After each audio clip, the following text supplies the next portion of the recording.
About 6-7 months ago, my wife of 17 years decided that we were done. When you've lost everything and God is all you have left, you find out God's all you needed. I do have a purpose, and it is to praise my God. It is to thank Him for the sacrifice He made for me. And it is to show Him with my thoughts, with my heart, and with my actions that all I want is to be held and to hold Him. I want to hold Him high, and I want to show the world around me not who I am, but who God made me to be. I graduated nursing school in 2008, and I had some trouble passing my boards, and I was the type of person that didn't really give God all the credit because I was afraid, and I didn't know how I was going to do it and stuff like that, and I didn't pass my boards, needless to say. And I had to take them a couple times before I passed them.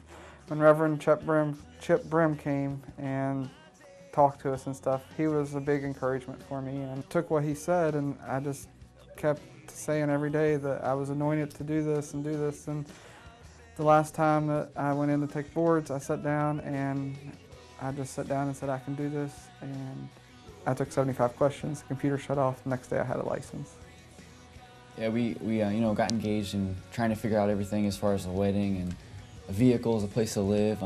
I drive a stick shift, she can't drive a stick shift, so we were just trying to find these solutions, and basically God just provided. We believed that everything would work out. We just kind of stood on that everything would work out, and we got a house that we can't wait to live in. It's being remodeled now. And yeah, we got to pretty much pick everything out for it, and it's pretty much our own, which is awesome for our first place to live. So. And God blessed us with a good friend of ours gave us a car, so no money. It's ours. We don't own it, and we can both drive it. So we now have 2 cars that we can both drive, and things have just really changed for us. So God has done so many things this year for us. Just renewed relationships, new attitudes. We have changed the way that we've lived and the way that we react to different situations. And recently we were given, it was just this wonderful blessing that we weren't expecting. We waited a long time to be able to take a vacation together. Mm-hmm. We haven't had a vacation just by ourselves since we got married.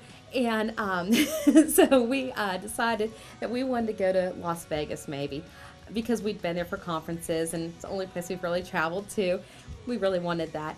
And Eric asked his boss if maybe he could get a few days off so we could take this trip. And the phone rang back. And it was Eric that time. And I thought, and I was just excited. I was like, I'm going to tell him this. So Eric said, Angie, I've got to tell you something. I said, oh, okay. You first. He said, Mark just called me into the office, and he was discussing with me this trip that, that I want to take.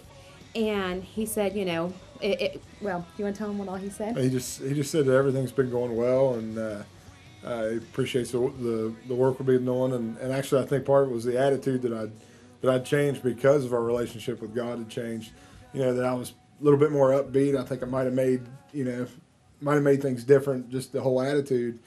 And he said, you guys have been doing great. I just want you to know that I appreciate what you're doing. Go ahead and I'm going to go ahead and give you the time off. And he said, I'm also going to buy you a couple of first-class plane tickets out to Las Vegas. So I'll go ahead and pay for your plane tickets. All you got to take care of is your hotel.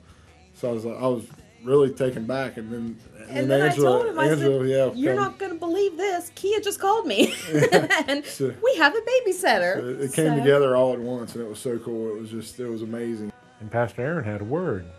I don't know exactly what he said, but what I heard was that I was going to prosper more in my later years than I did in my early years. And 3 months went by. Well, January, Pastor Aaron got up, January of '09. Pastor gets up to give the State of the Church address. And what he said, this was going to be the year of expansion for the church. Well, God quickened this to my spirit and said, like I'm going to do for this church, I'm going to do in your business. This is going to be your year of expansion. I was given 2 houses, an addition, a bunch of little jobs.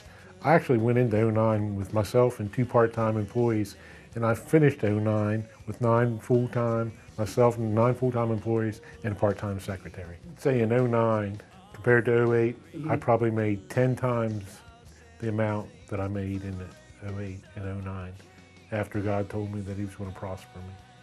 And I'm expecting this year to be a good year. I mean, it's kind of scary. It's like a scary thought because after God said I was going to expand, this year Pastor gets up and says this is going to be the year of explosion. My spirit quickened and I almost exploded because God said this is going to be a year of explosion too. I'm kind of looking forward to what I'm going to be able to testify next year.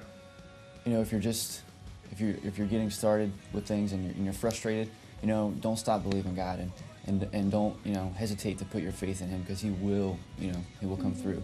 If God told you that He was going to do something for you, you can just take it to the bank and count on it.